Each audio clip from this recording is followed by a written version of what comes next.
c'est une mission de solidarité. Pour beaucoup d'entre nous, c'est une vocation, un devoir, répondant à un besoin qui ne fera qu'augmenter.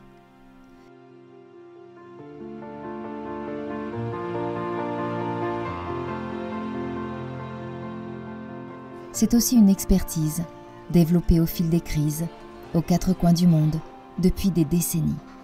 Se préparer à faire face aux crises, c'est un objectif que nous avons en commun avec les partenaires qui nous soutiennent. L'urgence est là. L'urgence est là et la force du mouvement Croix-Rouge, c'est le nombre finalement. Le nombre, les ramifications, les liens que nous avons avec une pluralité d'acteurs.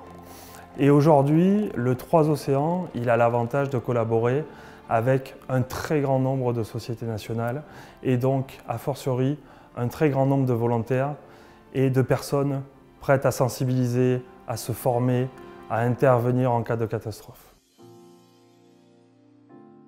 C'est un partenariat qui répond au nexus humanitaire développement, c'est-à-dire qui fait le lien entre les besoins d'urgence des populations et le développement. Et ce programme s'appuie sur les PIR, plateformes d'intervention régionales, qui ont vocation à pouvoir intervenir à la fois dans les Outre-mer et dans les pays étrangers. Implantés dans la Caraïbe, dans le Pacifique Sud et dans l'océan Indien, nous assistons chaque année aux phénomènes naturels, aux crises sanitaires et aux impacts du changement climatique frappant les territoires insulaires. Les petits États insulaires, donc il y en a beaucoup dans la zone océan Indien, mais il y en a également dans les Caraïbes, il y en a également dans l'océan Pacifique. Ils connaissent un isolement très fort, c'est notamment pour ça qu'il est fondamental de renforcer leur résilience et leur capacité d'adaptation en interne. C'est pourquoi, auprès des populations exposées, dans les écoles, nous sensibilisons les adultes de demain. Nous diffusons les gestes et comportements à adopter pour se protéger et protéger les autres en cas de crise. Les enfants transmettent à leur tour ce savoir à leur famille. La Croix-Rouge, quand ils avaient fait la formation, ça m'a aidé en fait à avoir des automatismes. Je ne me suis pas rendu compte avant bien longtemps que en fait, c'est des choses que j'ai intégrées en fait, qui me servent beaucoup dans ma vie de tous les jours. Et donc en fait, c'est ça que je voudrais que les jeunes de ma commune ils puissent avoir ces mêmes formations pour pouvoir intervenir après dans nos tribus en fait. Nous formons des volontaires au sein des Croix-Rouges et Croissants-Rouges de chaque pays afin qu'ils soient prêts à intervenir dans tout type de situation. Premier secours, soutien psychologique, évaluation des besoins, logistique, distribution, potabilisation d'eau, assainissement. C'est important pour nous d'avoir des relais au plus proche, parce qu'il y a des zones très très éloignées. Le temps que les secours arrivent, s'il y a des acteurs sur place qui sont déjà formés, qui ont conscience en fin de compte des enjeux, qui sont capables d'appeler les secours, de donner les bons messages, de faire les bons gestes en attendant que la montée en puissance de la chaîne des secours, c'est extrêmement intéressant pour nous. Nous accompagnons les entreprises pour analyser leur exposition au risque et leur proposer des solutions pour maintenir leur activité.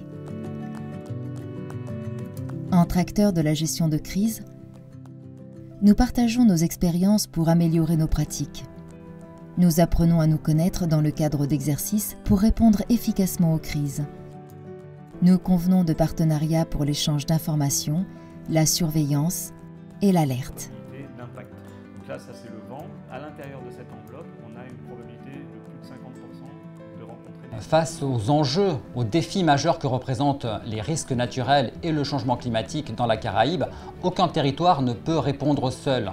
La coopération n'est pas une option, c'est une nécessité et c'est pour cela que nous devons nous organiser, c'est pour cela que nous devons nous préparer face aux catastrophes. Nous positionnons des stocks de matériel d'urgence dans des lieux stratégiques, des entrepôts locaux au plus proche des populations pour un déploiement immédiat et des entrepôts régionaux plus conséquents pour les déploiements d'envergure et le réapprovisionnement. In case of serious disaster, we can be at risk here in Barbuda and we can be not only cut off from the mainland but from the rest of this world. So in case of such disaster, we are in a good position where we are able to go out and assist our community because of the way our system that we have set up here. nous mettons au point et testons des techniques innovantes d'intervention. Nous soutenons la recherche et l'enseignement des futurs acteurs de la gestion des crises. Au sein de l'Université d'Arion, des formations existent toujours sur la prévision, la modélisation, donc en amont de la catastrophe. Mais il était pertinent d'avoir des gens formés sur la gestion des risques et des catastrophes, c'est-à-dire après l'accident, après que le risque ait lieu. Et donc c'est ce choix-là, c'est sur ce segment-là que l'on s'est positionné.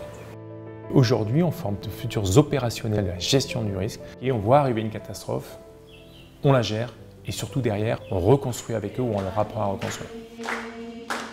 Tous ensemble, nous construisons des communautés futures moins vulnérables face aux catastrophes naturelles, aux crises sanitaires et aux effets du changement climatique sur 3 océans.